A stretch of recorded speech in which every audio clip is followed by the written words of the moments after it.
Have you ever wondered why some people can communicate more clearly than others? Is clarity a natural gift or is it cultivated? Today's guest is helping people learn how to monetize clarity in their message. Because in a world where everyone wants to stand out, the key isn't to be clever, it's to be clear. So if you're stuck in the war of clever versus clear in your communication and your business decisions, then this episode is definitely for you because clarity empowers storytelling. You've heard it said that storytelling is everything. But what if everything is storytelling? What if every action we take, every word we speak, every thought we think is a story? If so, then we all need to be better storytellers because the story we tell will determine the impact we make in our lives, in our work, and in our dreams. I'm Jonathan Jordan, your storytelling coach, and this is Everything is Storytelling, a podcast for people obsessed with story. Our guest today is Adam Knorr, a LinkedIn ghostwriter and content creator. Raised by a copywriter father and a real estate mother, he learned about the persuasive power of language early on. After college, he went into finance, and then in 2022, he ditched the corporate 9-to-5 for life on a Hawaiian coffee farm, and now he helps business owners empower their content with clarity. Adam, I'm so excited to get to talk with you again. Love your content, love what you do. Thanks for being here, man. Yeah, Jonathan, thanks for having me. It's doesn't sound real, a lot of the things you say. I can only sit here and laugh at the idea of living on a coffee farm and being a LinkedIn ghostwriter, but that's where we are. So I appreciate you having me.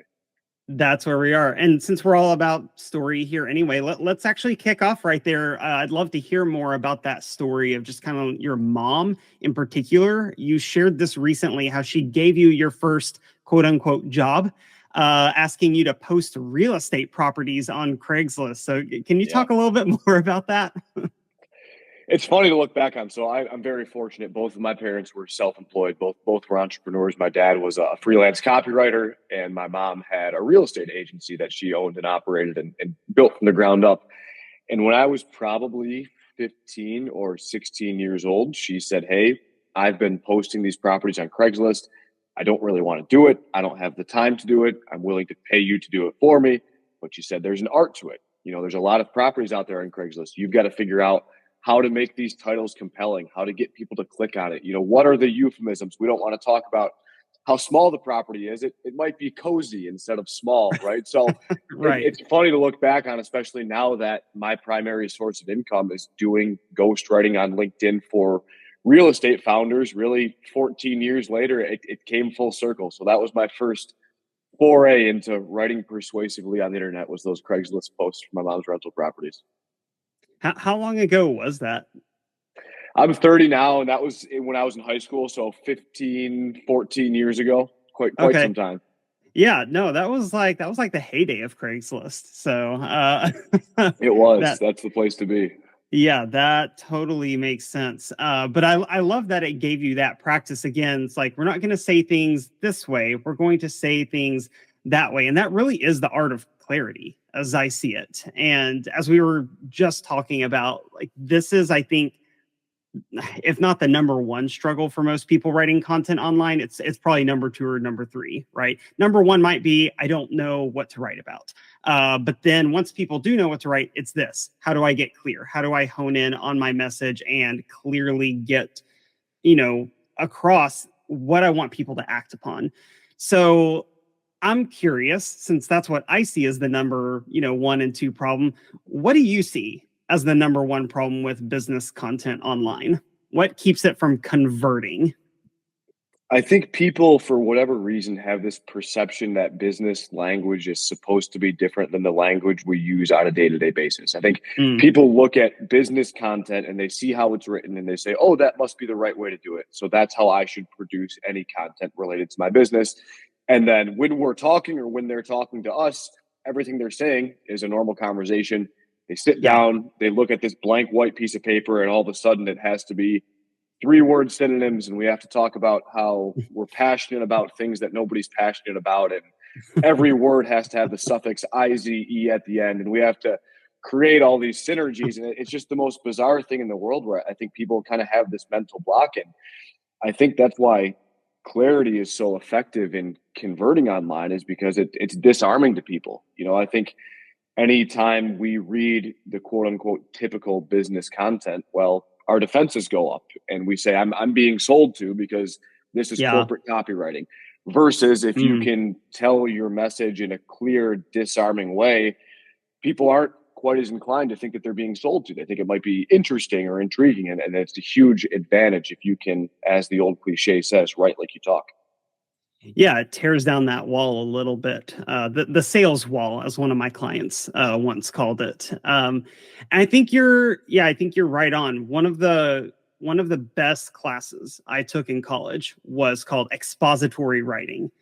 And that word expository means to expose, of course, to like show and get to the core of something. And I remember so many of my classmates hated the class because our professor was essentially undoing everything we had learned in high school. So do you feel like that's part of the problem, is we were taught wrong how to communicate through language? I did before I throw too many stones. I did have some great English teachers in high Yeah. school that are definitely the reason that I still do this today. But yeah, there are things like minimum word counts are the most asinine way to teach anybody to write. There's the Right. famous, it might be an apocryphal Mark Twain quote, but he said, I wrote you a long letter because I didn't have time to write you a short one, right? I think if we were to teach people that they should have maximum word counts, you need to get me this idea in 50 words instead of you need to get to a 500 word minimum. So I do think that there are some flaws in the way that writing is taught, and there are few powers greater than the ability to distill complex topics in clear language and get your point across quickly, because most people simply can't do it. Yeah. Well, and that was probably the second most influential class I took in terms of writing, was a poetry class, because the professor in there, I loved her definition of poetry. She said, all poetry is taking the biggest idea you can imagine and putting it into the fewest words. And I think that, even though it was a poetry class, that was probably the greatest lesson for me with copywriting is how to make it more poetic in terms of big idea, fewest words possible. So speaking of fewest words possible, this is something you are really, really good at. I want to talk about hooks for a second. Can you help people understand a little bit about why a clear hook is better than a clever hook? Because again, this is something I see people trip up on all the time, including myself. Mm-hmm.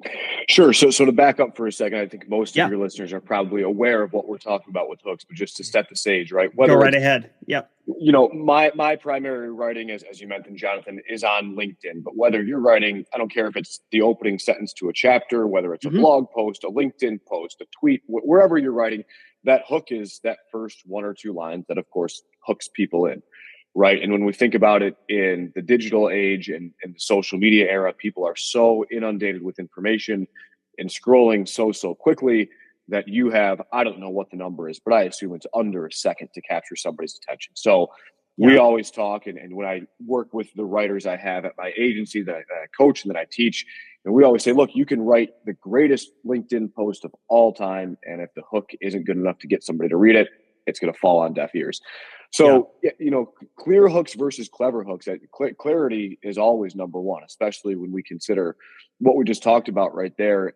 When you're being too clever, you risk people being confused. And if people have that split second of confusion, well, guess what? They're going to scroll to the next post that speaks more directly to them. So, very, very practically, a few things that I try to incorporate into hooks in the spirit of clarity and conciseness. I try to keep pretty much every hook under 50 characters per line. So the first 2 lines, both under 50 characters, very short, very concise. Numbers tend to do very well in terms of capturing people's attention. Our eyes are drawn to visuals and digits as opposed to spelled out numbers. So I like to do that as well. And then, trying to incorporate the concept of power words, which is one of those stupid, gimmicky, hacky things that I always thought was the most useless piece of information in the world. But it genuinely works. You know, you can look up lists of power words online, and words like astonishing or explosive or things that capture people's attention. So I don't think that clarity necessarily needs to be the shortest word in the entire world, the shortest word in the entire world all the time. But it does have to be short in concept, and it has to be easy for your eyes to get through nature. So sometimes, you know, counterintuitively, 3 longer words might be easier for your reader to read than 10 really short words right in a row. So it's a bit of a Yeah. balancing act. Yeah, there's a visual appeal to it. Exactly. It's not just about the words, it's about how someone experiences it through their eyes. And that's, I mean, that is a bit of an art, but with some practice, people can learn it. So do you find though, because I do think this is something you do well, whether maybe you recognize it or not, I do think there is a way you can combine clarity and being clever. But if you have to pick between the two, I would always say you go with clear first, get really good at that, and then you learn how to be clever with it too, to some extent at least.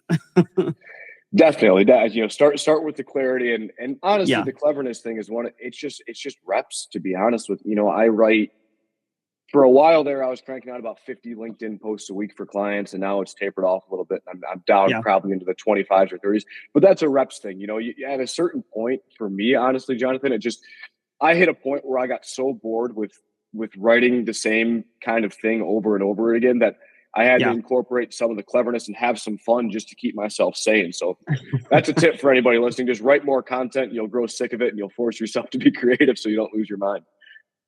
Yeah. There's a lot of truth to that. So speaking a little bit more to clarity itself and just kind of the power that it has, I think most of us can recognize that we are grabbed by clarity. Do you think there's some kind of underlying, I don't know, psychological issue or human issue with why we have a hard time transferring that into the content we create? Like we can recognize really good content when we see it. But what do you think is the block that keeps us from being able to convert that into our own material? It's a great question. You know, I think a lot of it kind of goes back to what we talked about before, but I think Yeah. when people put words on the paper, they want they want to be perceived as smart, quite frankly. Anybody writing anything ever wants their reader to say, man, this guy's brilliant. Holy cow, this guy knows what he's talking about. Yeah. So we have this tendency to go on, you know, dictionary.com or ask chat GPT to be a thesaurus and give us Yeah. these great, brilliant synonyms.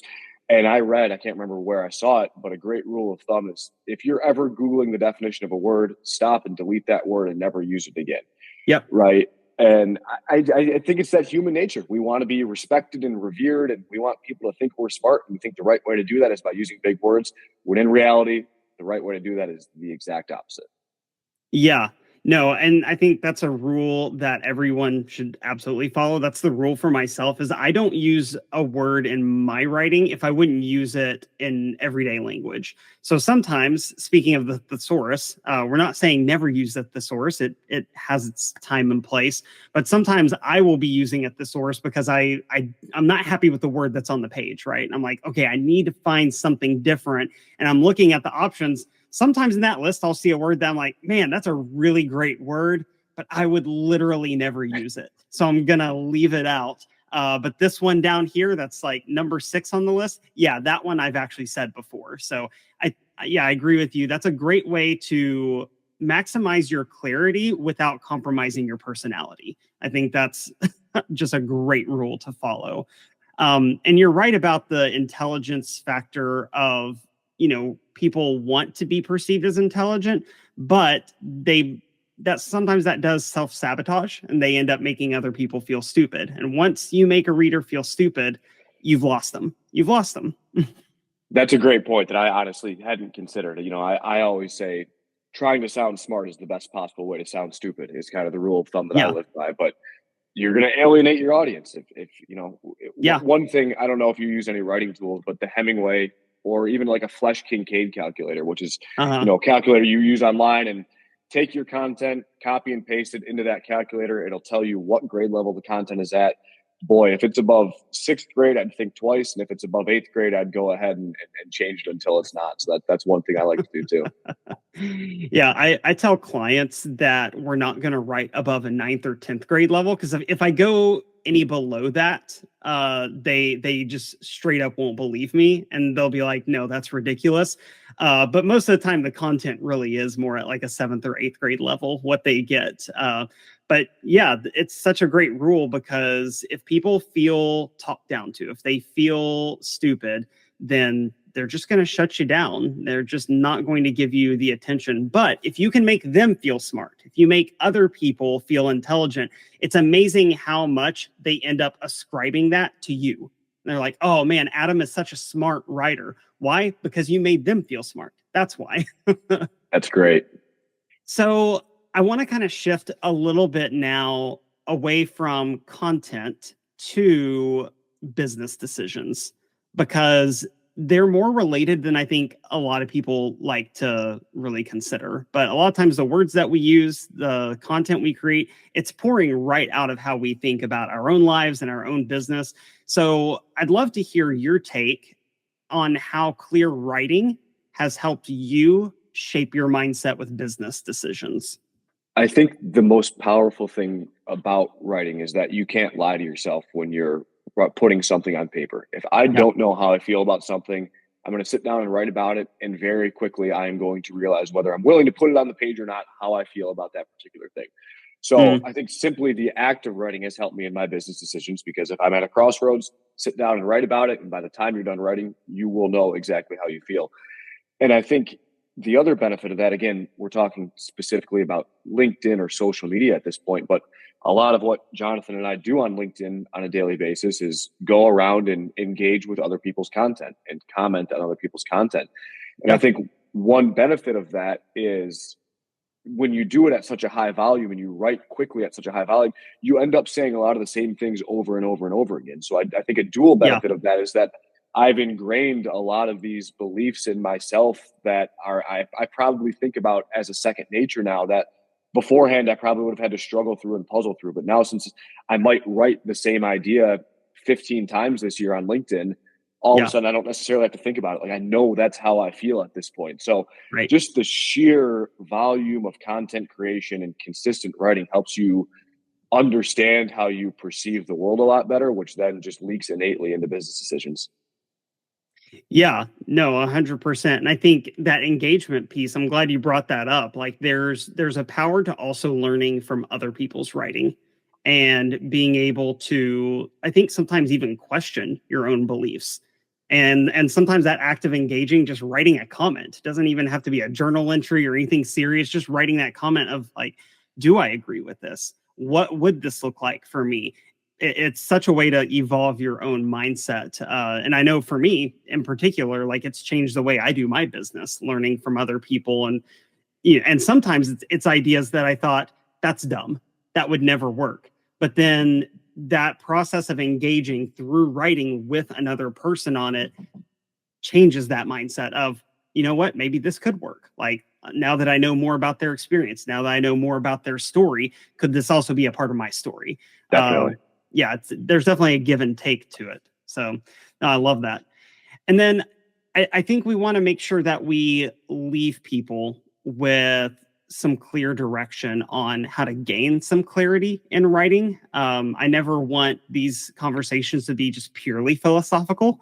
So for that person who maybe they're scared of creating content because they feel like they're not going to be clear enough, where do you recommend for people to start? Is it reading? Is it learning from someone? What's the number one step you advise people?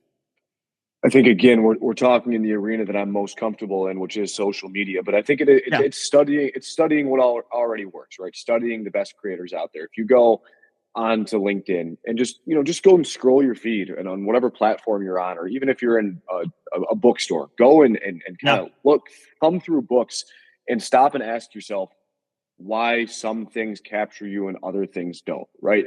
The beautiful thing, and I know we've talked about this before, Jonathan, is that there is nothing new under the sun, right? There is no need to reinvent the wheel. Every blueprint to success that has ever existed is out there for you to follow. And, Yeah. I think a lot of the reason that I've been able to write clearly is because I do spend a lot of time looking at the people on LinkedIn who do a very good job and get a ton of engagement. And I'm looking at, what are they doing?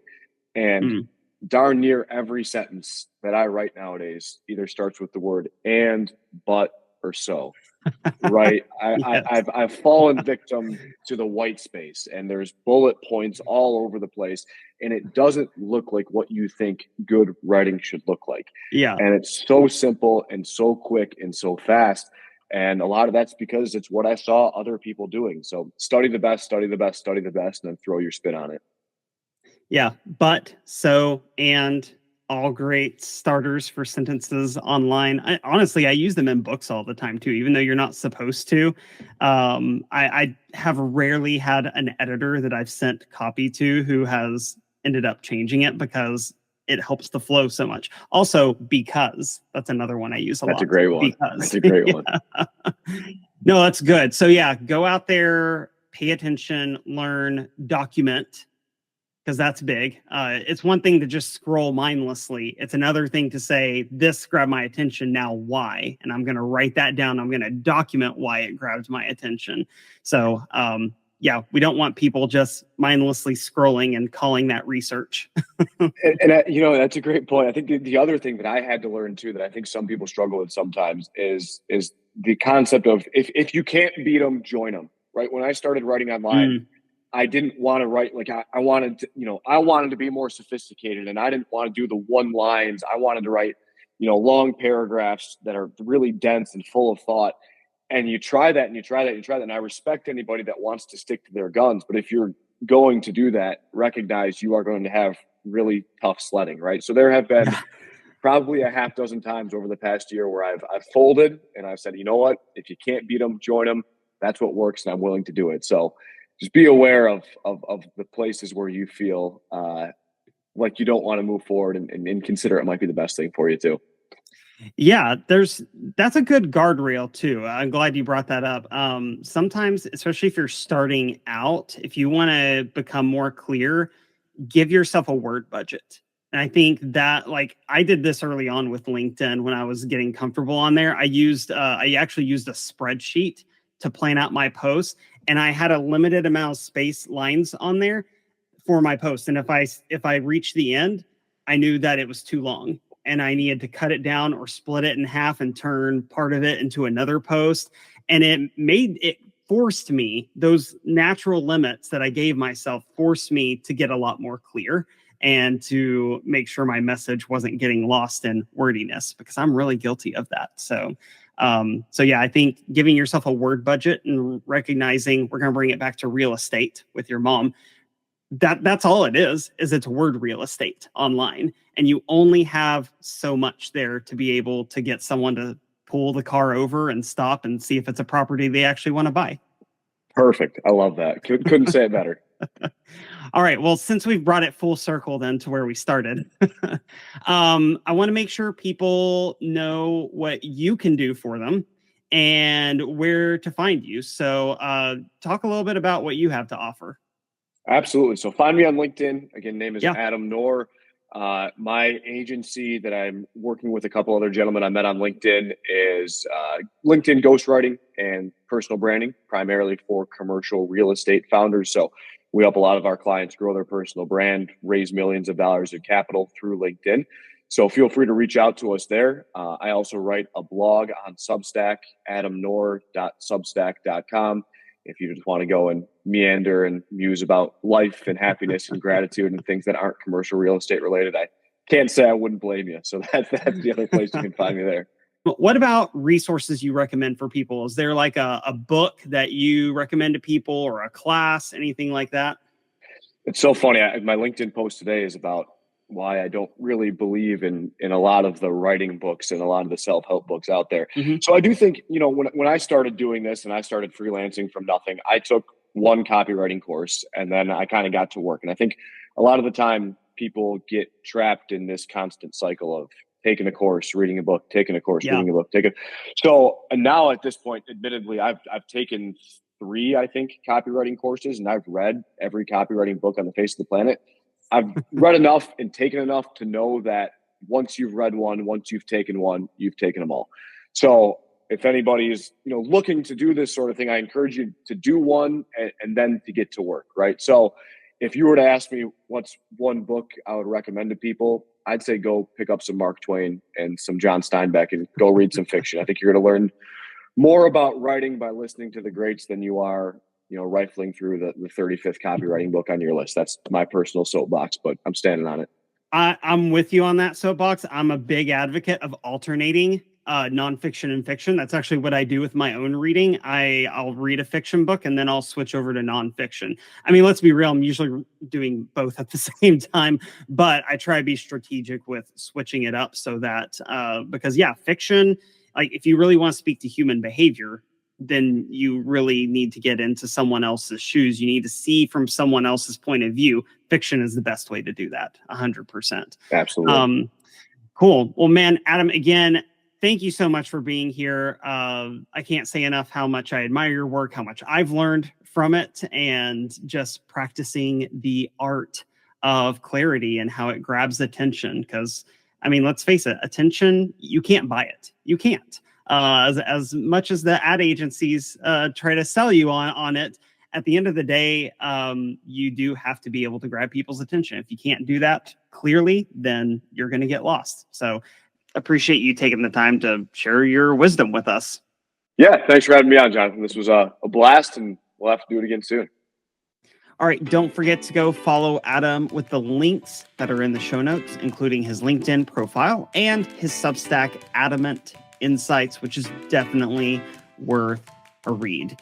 And if you haven't already done so, please leave a 5-star rating and review for the show to help other story-obsessed people find it and join the storytelling movement. And also keep a lookout for my new book, Start With Story. It comes out next week, October 29th. So if you've already pre-ordered the ebook, it'll be showing up on your device on this coming Tuesday, the 29th. And the paperback will become available for you to get on the 29th as well. So until next time, let's keep changing the world one story at a time.